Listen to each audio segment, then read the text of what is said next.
الرحيم الفاتح إلى روح حبيبنا وشفيعنا سيدنا رسول الله صلى الله عليه وسلم وآله وأصحابه أزواجه وإخوانه الأنبياء والمرسلين ثم إلى أرواح مشايخنا ولآبائنا وأمهاتنا ولمن له حق علينا خصوصا مؤلف هذا الكتاب بأن الله يغفر لهم ويرحمهم ويعلي درجاتهم في الجنة وينفعنا بأسرارهم وأنوارهم وعلومهم وبركاتهم في الدين والدنيا والآخرة بسر الفاتحة.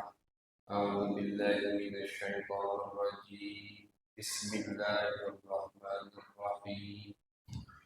الحمد لله رب العالمين الرحمن الرحيم مالك يوم الدين إياك نعبد وإياك نستعين اهدنا الصراط المستقيم صراط الذين أنعمت عليهم غير المغضوب عليهم ولا الضالين آمين.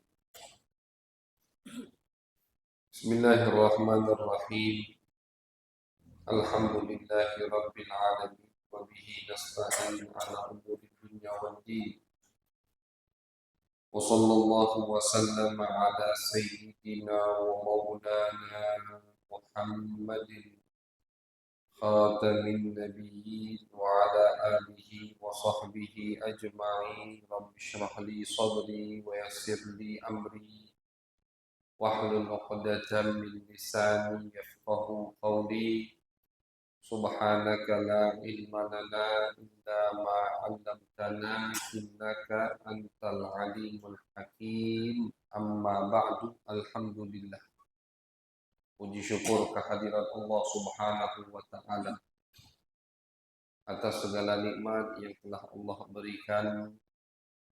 Alhamdulillah, malam hari ini kita bisa kembali memulai rutinan seperti biasa daripada pembacaan kitab Bidayatul Hidayah yang dikumpulkan oleh Al-Imam Al-Ghazali rahimahumullah,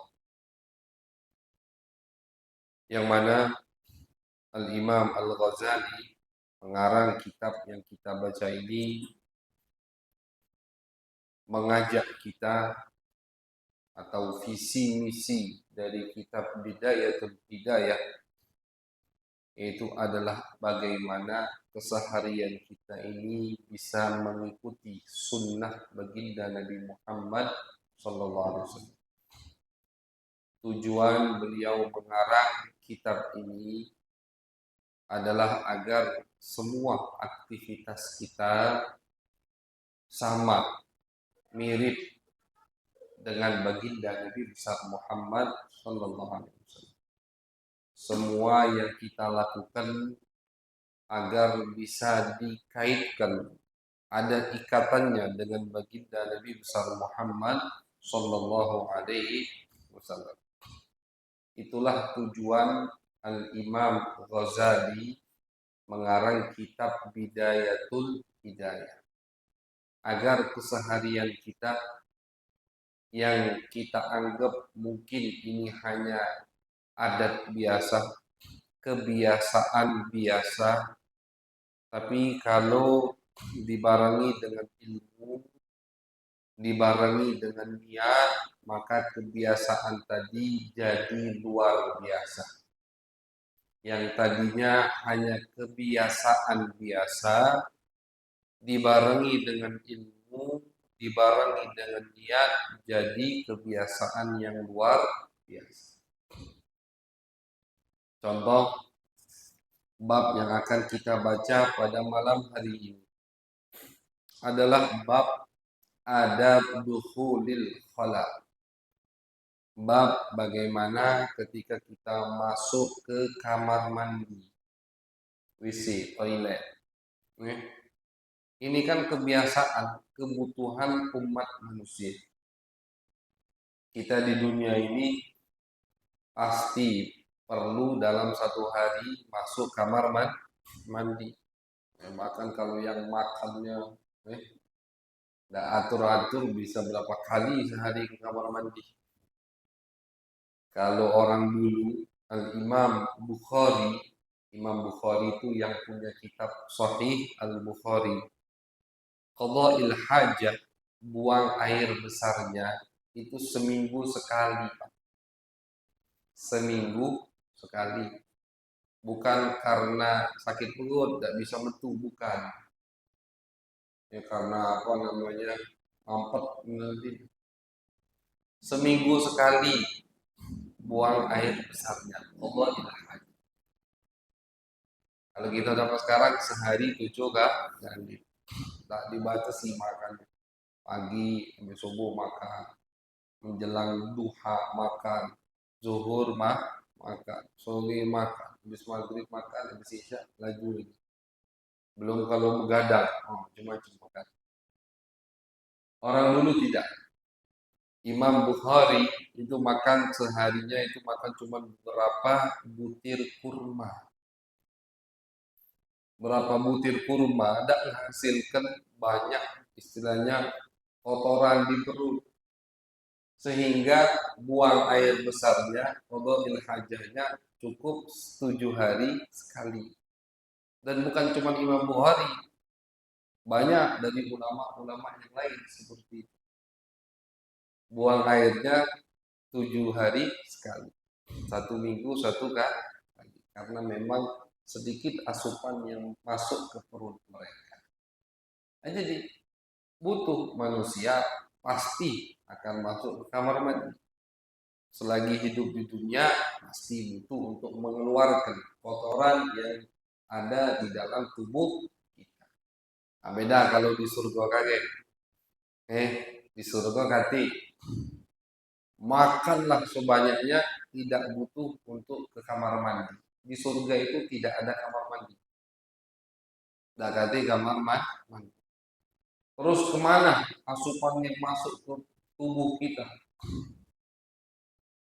Fadalat atau kotoran yang kalau di bumi kita keluarkan dari buang air besar atau buang air kecil, itu nikmat dari Allah. Di surga akan keluar berbentuk keringat, nah itu kotorannya, itu istilahnya yang lebih berbentuk keringat. Oh berarti keringatnya bau, Ustaz? Tidak, keringatnya pun wangi. Jadi kotorannya keluar berbentuk keringat, dan keringatnya lebih wangi dari minyak wangi misik.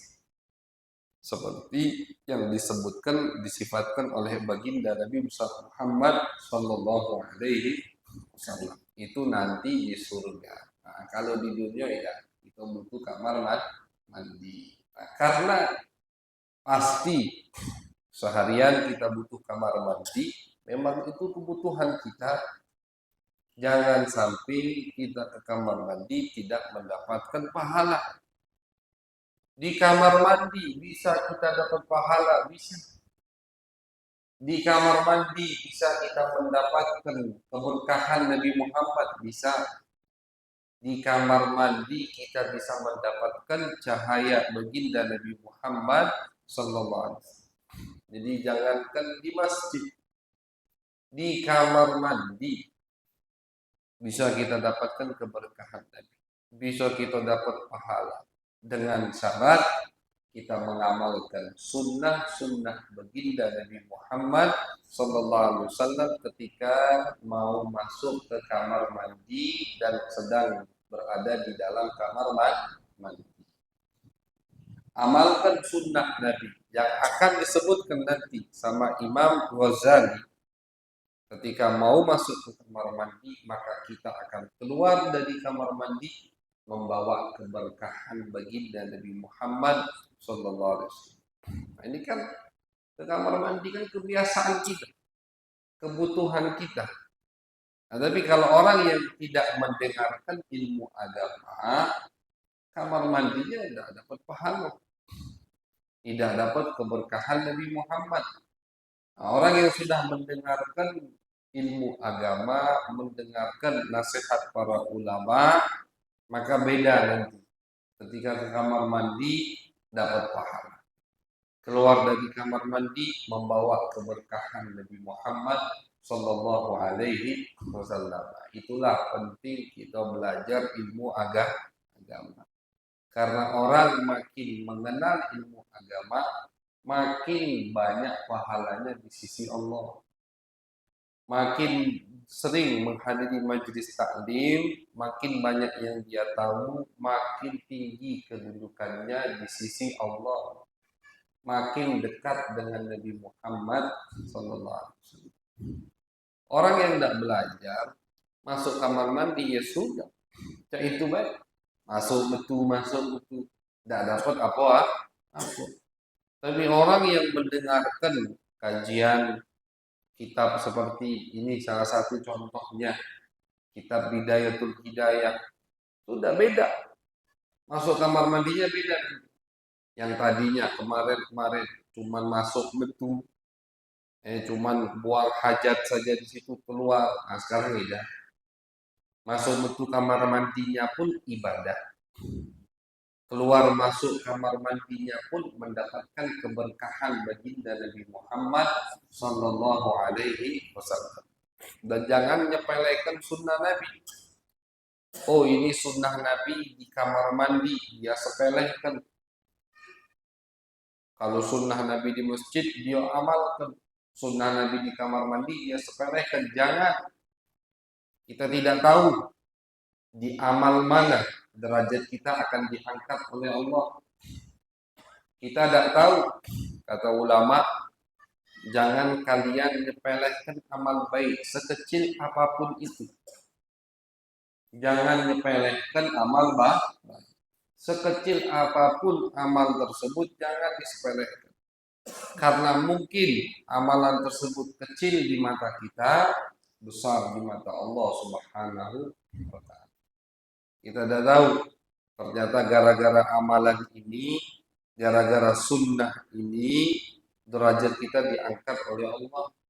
Dosa kita diampuni oleh Allah. Bukan gara-gara sunnah yang itu. Misalnya, ada orang yang rutin istiqomah ngamalkan sunnah Nabi di dalam toilet. Dia juga ngamalkan sunnah Nabi di dalam masjid. Tapi ternyata derajat dia diangkat oleh Allah gara-gara sunnah yang di dalam kamar mandi. Tidak tahu gitu. Jadi jangan milih-milih amal. Pokoknya dengar amalan, dengar ada sunnah Nabi, langsung kita amalkan. Semua, tidak usah dipilih-pilih. Kita amalkan dengan mengharapkan derajat yang tinggi di sisi Allah Subhanahu.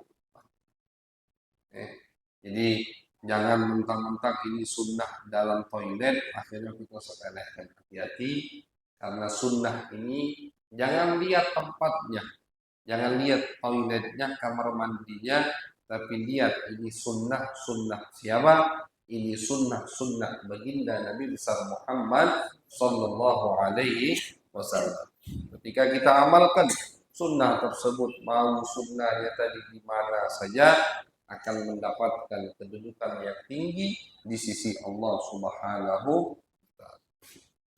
Al-Imam Ghazali setelah beliau mengajari kita adab-adab sunnah bangun dari tidur, bab pertama sudah kita kaji di pertemuan sebelumnya.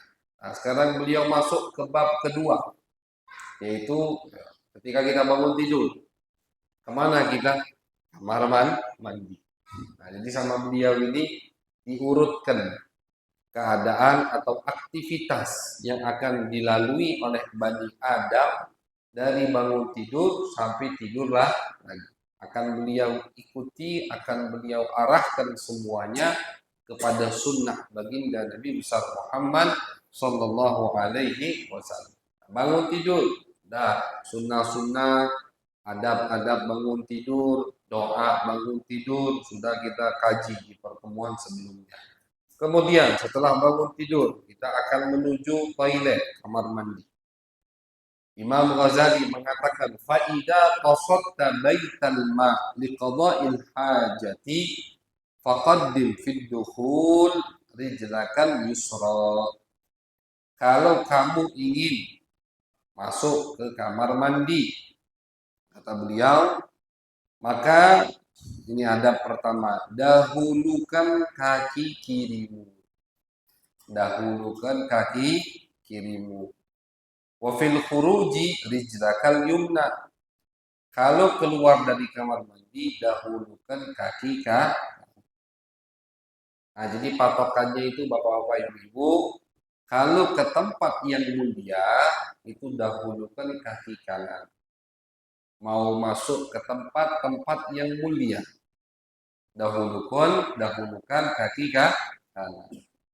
Masuk ke tempat yang tidak mulia seperti toilet, kamar mandi, dahulukan kaki kiri. Masuknya itu, kaki kiri dulu.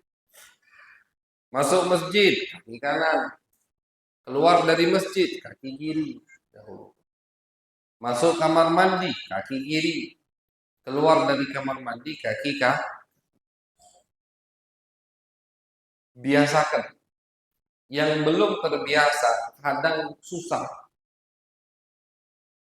Kalau datangnya masuk kaki kanan, ingat, betul. Caranya begitu. Jangan, sudahlah, lah kelewat sekali ini, agak sekali lagi. Akhirnya kelewat terus. Kadang untuk yang belum punya kebiasaan masuk kaki kiri ke kamar mandi itu susah untuk dahulukan kaki kiri ke kamar mandi.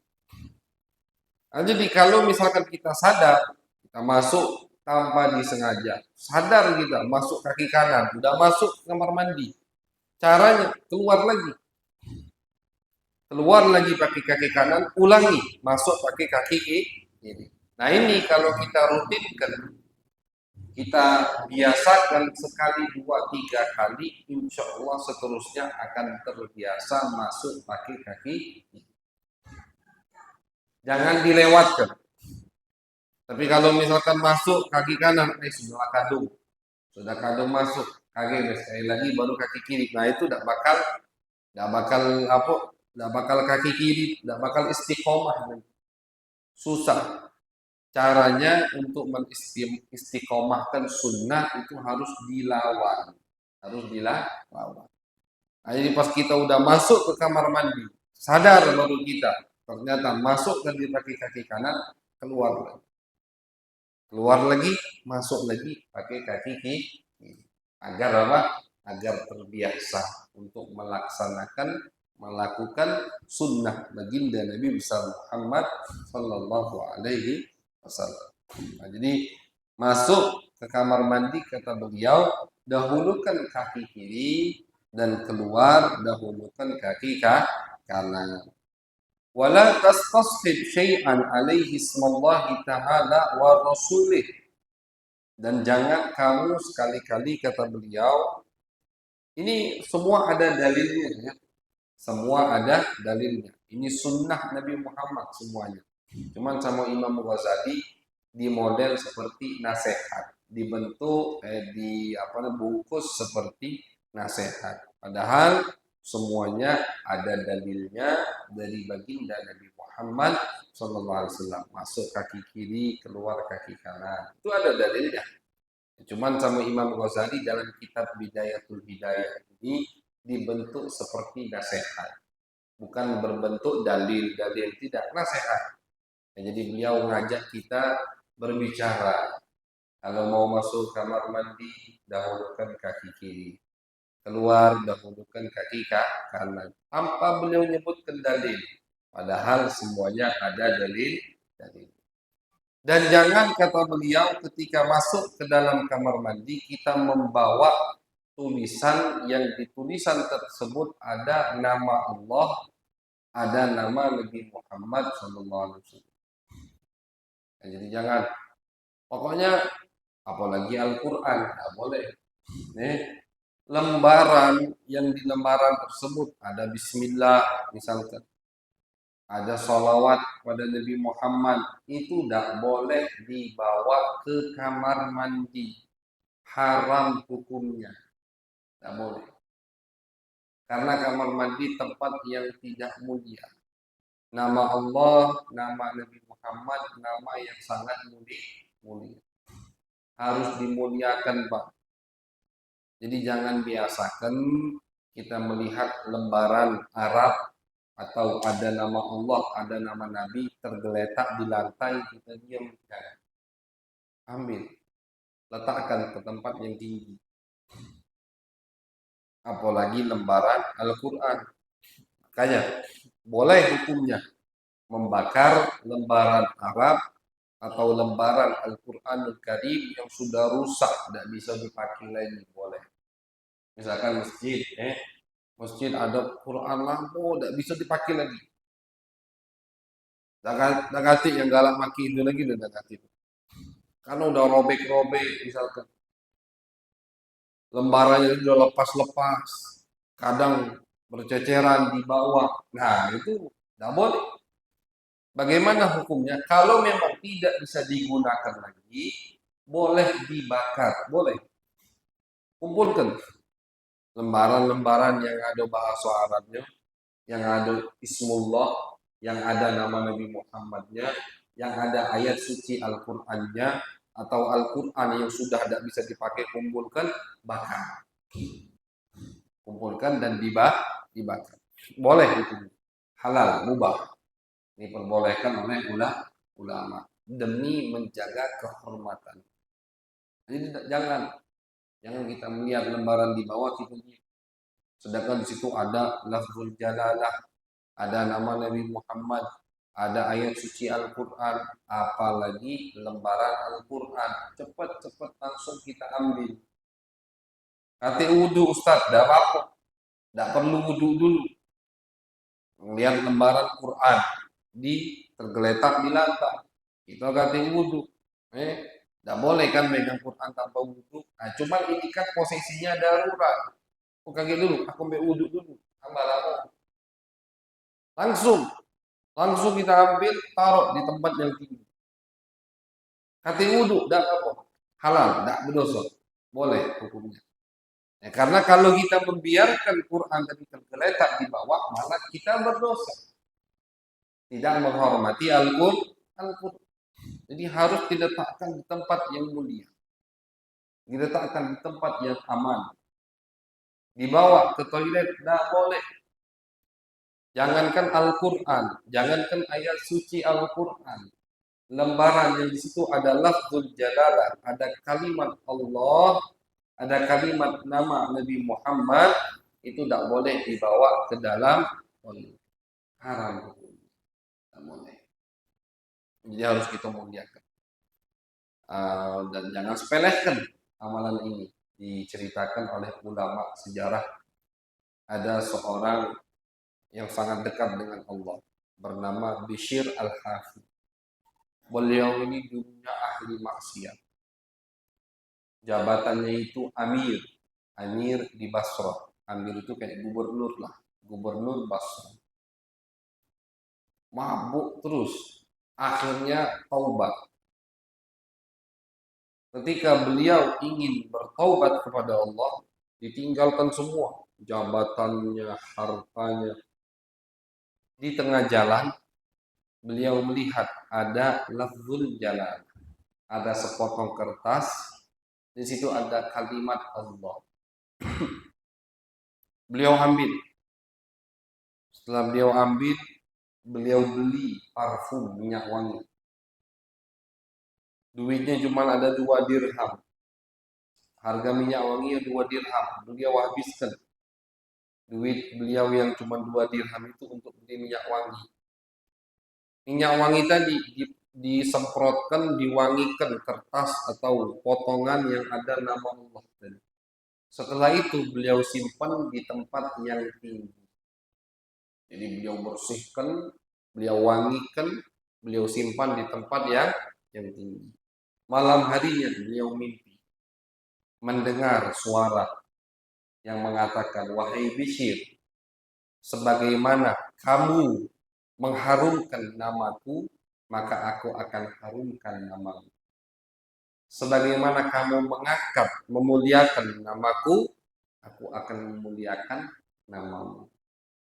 Ini suara dari Allah Subhanahu wa ta'ala. Ya, siapa? Ya, sekarang ulama ketika mengarang kitab tasawuf, biografi pasti akan melewati nama Bishr Al-Hafi. Terkenal. Berkat apa? Berkat mengangkat, memuliakan nama Allah Subhanahu wa ta'ala.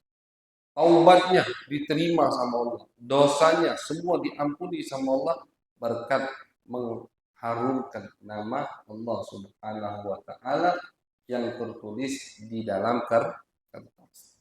Nah, jadi jangan disepelekan. Amal baik jangan sekali-kali disepelekan. Jadi tidak boleh bawa ke kamar mandi yang ada nama Allahnya, ada nama Nabi Muhammad. Tapi umpama kita lupa, udah masuk ke kamar mandi, sudah tidak bisa keluar lagi, misalkan posisinya susah untuk keluar, tak terlaju istilahnya, sudah telah terlaju. Ingat di kantong ada lafzul jalalah, ada wirid, misalkan ada Al-Quran, tanpa disengaja. Ingat, nah, kata ulama, tidak perlu langsung keluar. Kalau tidak bisa keluar, genggam baik. Digenggam kertas tadi atau buku tadi di kantong, digenggam baik, tutupi dan cepat-cepat berusaha semaksimal mungkin agar cepat keluar dari kamar mandi, diselamatkan buku yang tadi ada nama Allah dan nama Nabi Muhammad SAW. Nah, jadi tidak perlu betul lagi kalau memang posisinya tidak memungkinkan untuk keluar tanpa disengaja, baru ingat digenggam dan cepat-cepat berusaha keluar semaksimal mungkin, berusaha agar bisa cepat keluar sehingga buku tadi cepat diletakkan di tempat yang suci, yang aman. Ini semua sunnah baginda Nabi besar Muhammad sallallahu alaihi wasallam. Wala tadkhul hasirar ra'si wala hafil qadamain. Kata beliau, ketika kamu masuk ke kamar mandi, jangan kamu masuk ke kamar mandi tidak menggunakan penutup kepala. Sunnah jadi, sunnah masuk kamar mandi itu pakai peci. Sunnah Pak. Jangan Ustaz pas tak mandi lepas. Jangan basah-basah, pecinya dibasuh. Pas tak mandi dilepas.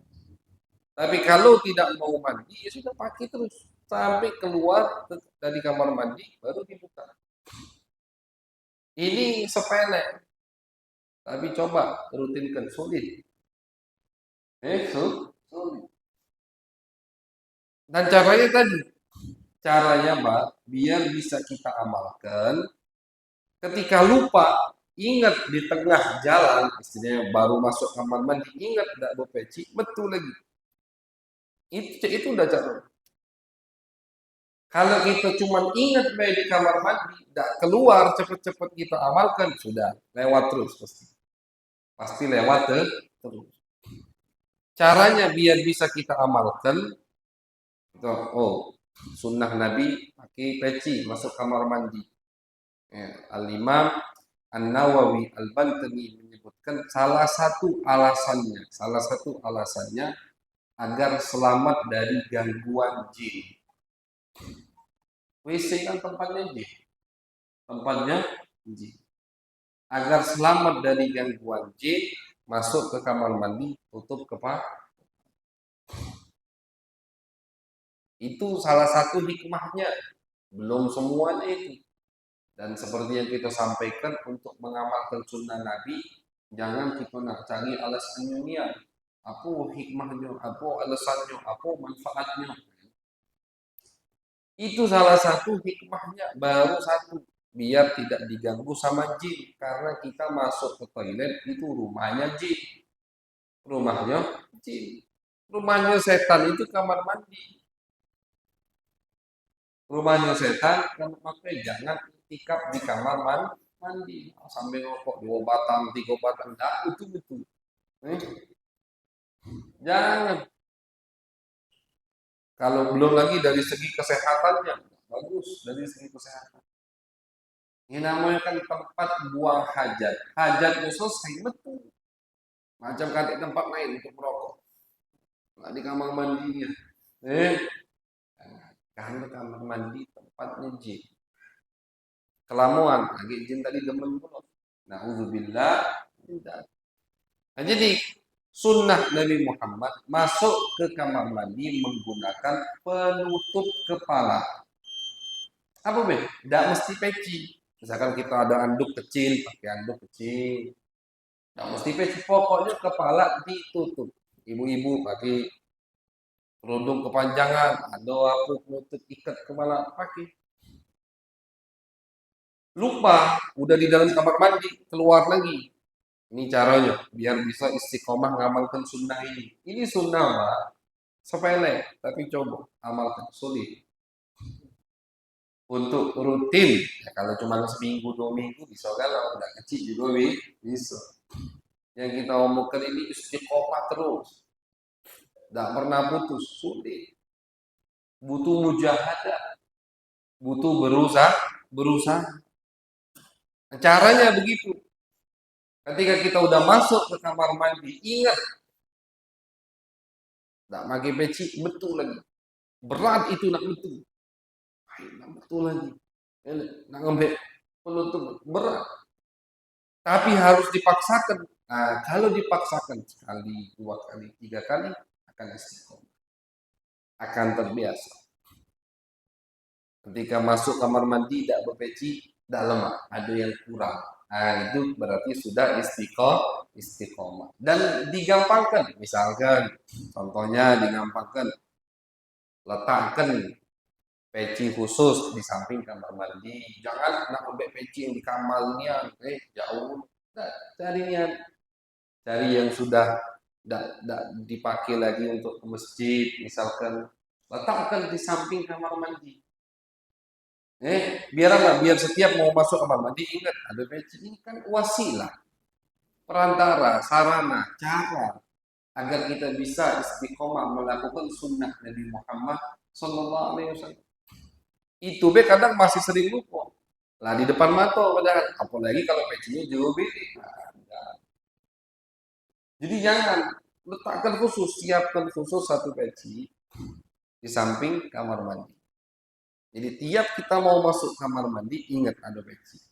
Lupa misalkan keluarnya tidak terlalu jauh di samping kamar mandi itulah ambil peci langsung pak. Setelah dipakai keluar dari kamar mandi letakkan di situ lagi. Letakkan di situ lagi di samping kamar mandi tadi tempat semula. Ini termasuk cara agar kita bisa mengamalkan sunnah baginda Nabi Muhammad SAW. Ya, jadi masuk kamar mandi menggunakan penutup kepala. Ulama mengatakan umpama sudah masuk lupa pakai penutup kepala, posisinya ada bisa keluar lagi.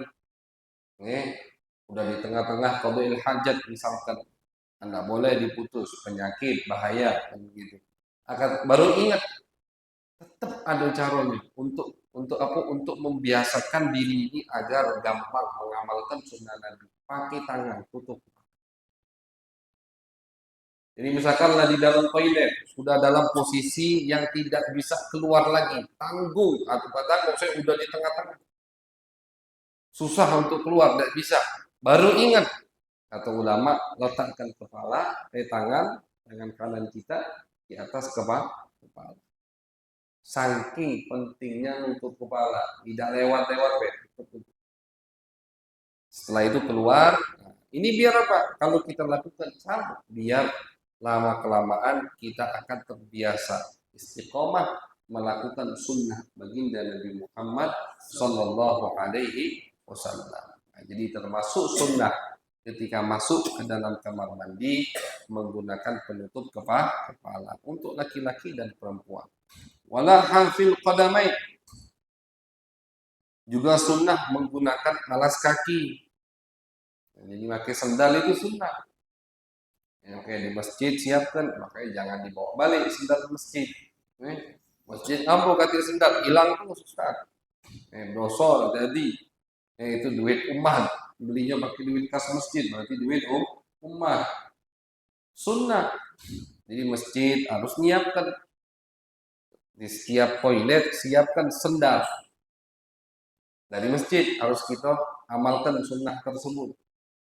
Di rumah juga begitu. Setiap kamar mandi kita siapkan sendal.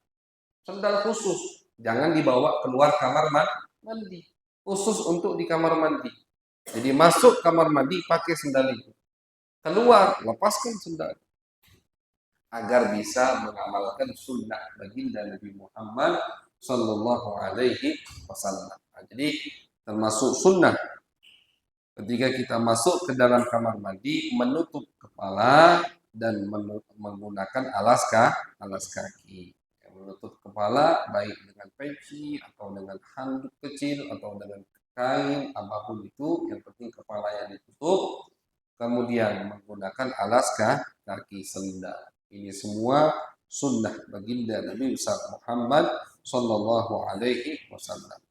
Wa qul 'inda dukhul bismillah a'udzu billahi minar rijsin najisil khabithil mukhbithi asyaitonir rajim. Dan katakan ketika kamu mau masuk ke dalam kamar mandi, ini doa masuk toilet. Cuman beliau meriwayatkan riwayat yang bukan banyak dihafal sama orang. Yang masyhur kan Allahumma inni a'udzubika minal khubuthi wal khaba'ith. Itu juga ada hadisnya. Allahumma inni a'udzubika minal khubuthi wal khaba'ith. Itu doa ketika mau masuk ke dalam kamar mandi. Ya Allah, Allahumma ya Allah, a'udzubika, aku berlindung kepadamu minal khubus. Khubus itu adalah setan yang jenis kelaminnya laki-laki. Setan itu kan ada laki-laki, ada perempuan.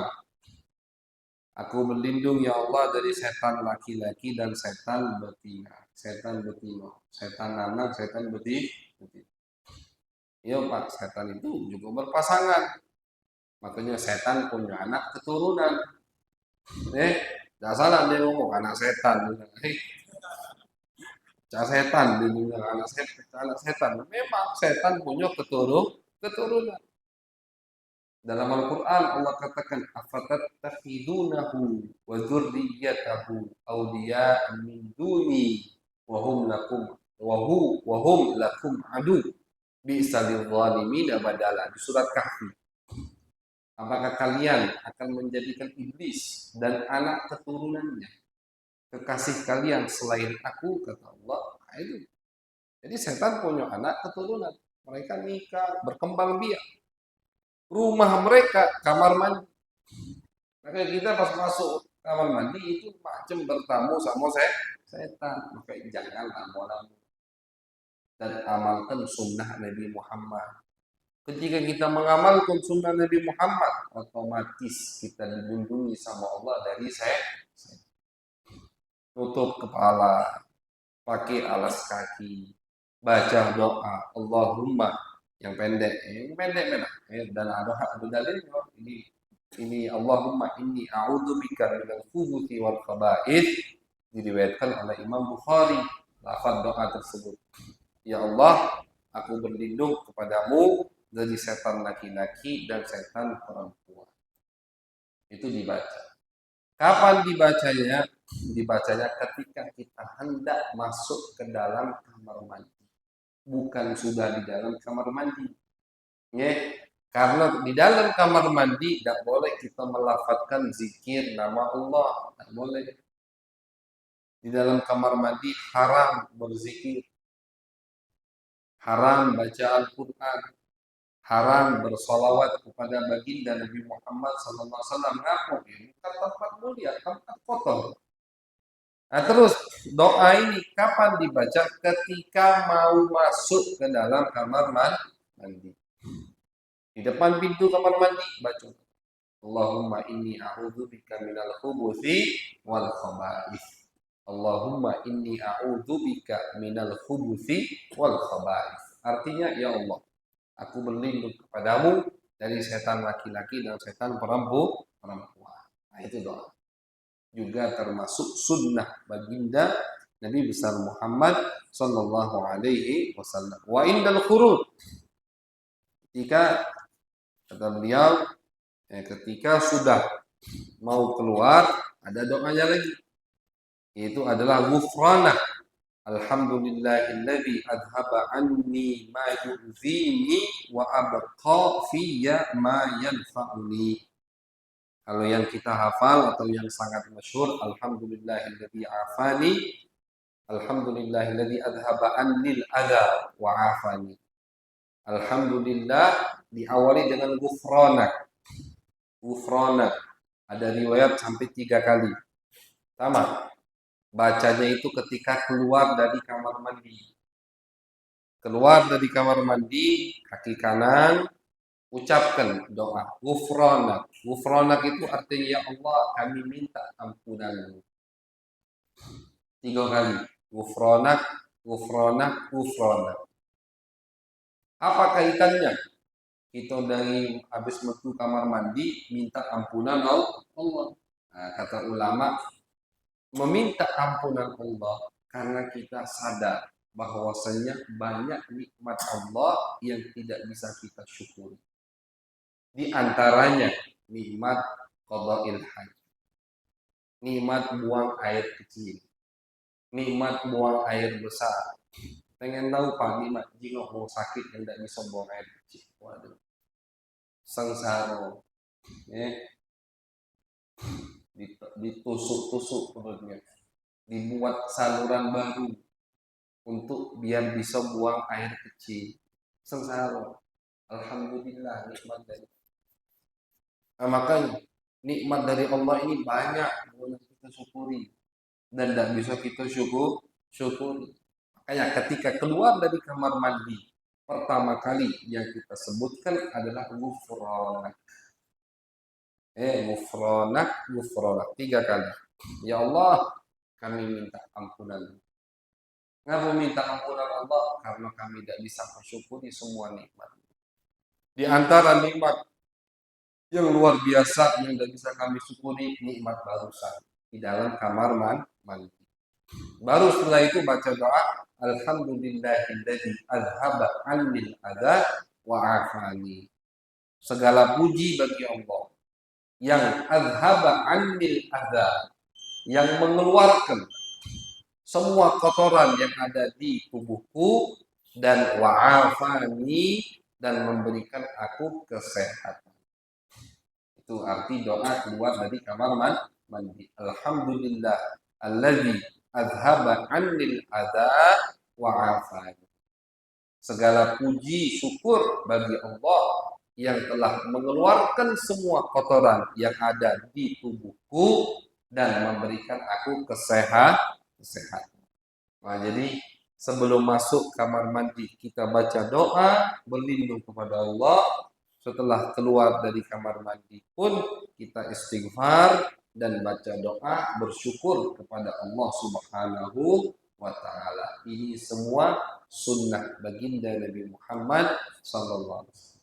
Nah, jadi orang yang mengamalkan sunnah Nabi Muhammad itu pasti orang yang bersyukur kepada Allah. Kenapa? Ya Nabi kan hidupnya bersyukur sama Allah. Dikit-dikit Nabi istighfar, dikit-dikit Nabi terima kasih sama Allah. Ya, seperti dari bangun tidur kemarin kan, doa bangun tidur, alhamdulillahilladzi ahyana ba'da ma amatana wa ilaihin nusyur. Segala puji bagi Allah yang telah menghidupkan kita, artinya membangunkan kita kembali. Udah bersyukur kepada Allah. Pakai baju, Imam Ghazali juga menyebutkan kan doa pakai baju, alhamdulillah, segala puji bagi Allah yang memberikan. Nah, jadi kalau kita mengamalkan sunnah Nabi, otomatis kita akan menjadi hamba yang pandai bersyukur. Otomatis kita akan mensyukuri nikmat-nikmat yang Allah berikan, dan otomatis kita akan diberikan perlindungan oleh Allah dari bangsa jin, bangsa setan.